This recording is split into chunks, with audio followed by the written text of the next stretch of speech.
هل تعلم أن رسول الله صلى الله عليه وسلم قال: من آذى ذميا فقد آذاني.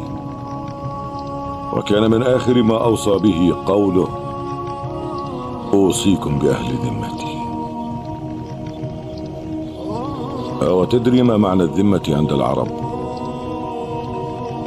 إذا دخل الرجل في ذمة رجل آخر أو قبيلة فقد امتنع بها من كل عادية أو ظلم، فإذا عدا عليه أحد فكأنما عدا على من هو في ذمته، فصار حقا عليه أن ينصره كما ينتصر لنفسه وأهله وشرفه، فإن لم يفعل فقد ذهبت مروءته ولحقه عار الأبد.